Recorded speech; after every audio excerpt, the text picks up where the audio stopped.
2024 갑진년 새해가 밝았습니다. 새해를 맞아 우리 학교 곳곳에도 새로운 변화가 찾아왔는데요. 제17대 총장 선출, 각종 학생자치기구의 출범부터 개편된 교육과정까지 2024년 구체적으로 어떻게 달라졌을까요? 안녕하세요. 오늘 V뉴스를 진행할 VOU 아나운서 김민욱입니다. 오늘 V뉴스에선 올해 새롭게 달라진 우리 학교의 모습을 알아보고 심층 취재를 통해 더 깊이 이야기 나눠보겠습니다. 장수인 기자, 올해 우리 학교에서 새롭게 변한 게 무엇이 있나요?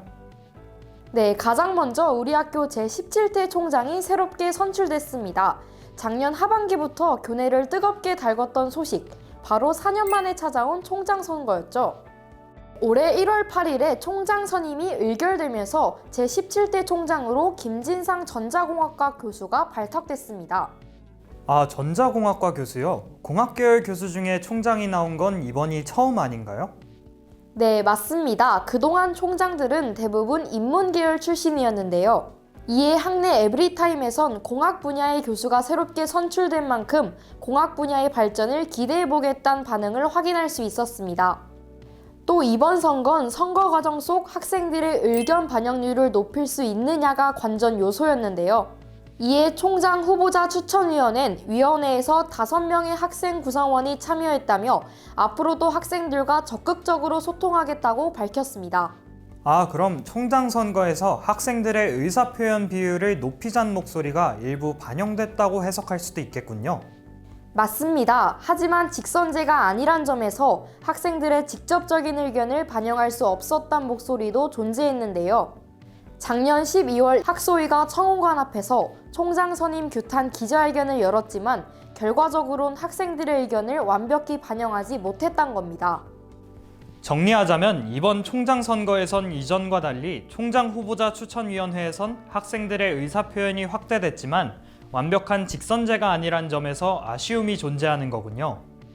맞습니다. 한편에선 우리 학교 총학생회를 비롯해 각 단과대, 학과별로 새로운 학생회가 출범했습니다. 1월 1일부터 임기가 시작된 학생자치기구들은 올 한 해를 잘 이끌어 나가겠다며 포부를 밝혔습니다. 네, 항상 새해와 함께 찾아오는 게 새로운 학생회의 출범이죠. 앞으로 학생자치기구들이 펼쳐나갈 희망찬 미래가 궁금해지는데요. 시작이 반이다란 말이 있듯 제17대 총장의 취임과 새로운 학생회들의 출범으로 더 나은 2024년을 기대해봅니다.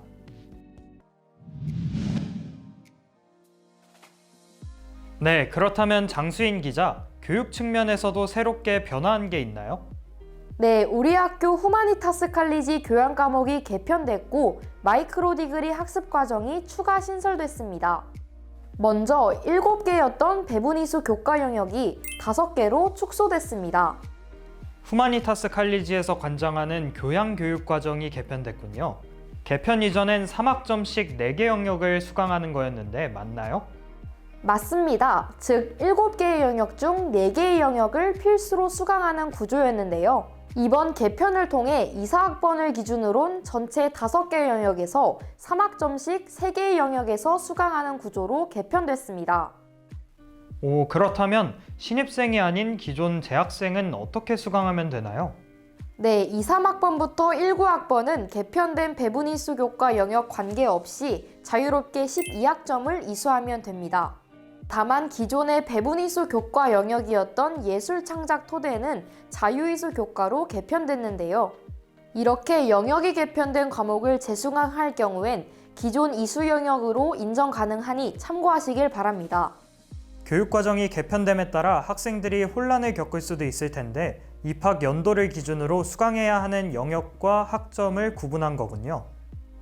그렇다면 후마니타스 마이크로 디그리 학습 과정은 무엇이 달라졌나요? 네, 마이크로 디그리는 총 5개의 세부 과정으로 개편됐는데요. 먼저 AI 및 소프트웨어, 인공지능, 소프트웨어 이렇게 크게 3가지 줄기로 분류되고요. 올해 신설된 과정으론 리터러시 라이팅과 예술체험 심화가 추가됐습니다. 후마니타스 마이크로 디그리 학습 과정은 학생들이 본인의 관심사나 필요한 기초 역량을 부담 없이 추가로 배울 수 있다는 점에서 학생들에게 큰 도움이 되겠네요. 2024년에 많은 변화가 시작되는 만큼 앞으로의 과제가 남아있을 것 같습니다. 장수인 기자, 학교 생활 개선을 위해 가장 필요한 건 무엇인가요?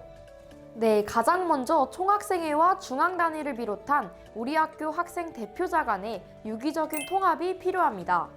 학교와 학생자치의 주축이 원활하게 작동되는 것이 중요하기 때문인데요. 인접학교인 한국외대 제58대 총학생은 1월 24일과 25일 가평에서 2024 전체 일꾼 수련회 바톤 터치를 진행했습니다. 외대라면 우리 학교와 가장 가까운 학교인데 전체 일꾼 수련회라 어떤 행사인가요? 단과대 학생회들이 한자리에 모여 새내기 새로 배움터나 단위 행사를 준비함에 있어 결합을 다지는 행사였는데요. 대규모 행사에 대한 실질적인 도움을 제공하고자 실무 경험을 공유하는 자리를 만든 겁니다. 우리 학교도 학생 대표자들이 서로의 경험을 공유하고 협력하며 앞으로 학생 자치를 함께 그려나가는 게 필요해 보입니다.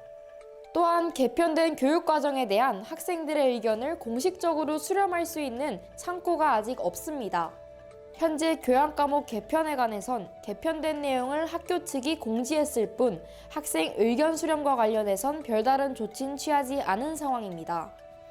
네, 아무래도 교양 과목의 큰 줄기를 이루고 있는 배분이수 영역이 개편되기도 했고 후마니타스 마이크로 디그리 학습 과정도 추가로 신설됐기 때문에 학생들의 의견을 적극적으로 수렴하는 게 중요해 보입니다. 2024년 새학기부터 여러 가지 변화가 시작되는 만큼 좋은 결과가 있길 기대해 봅니다. 지금까지 장수인 기자와 함께한 V뉴스 아나운서 김민욱이었습니다.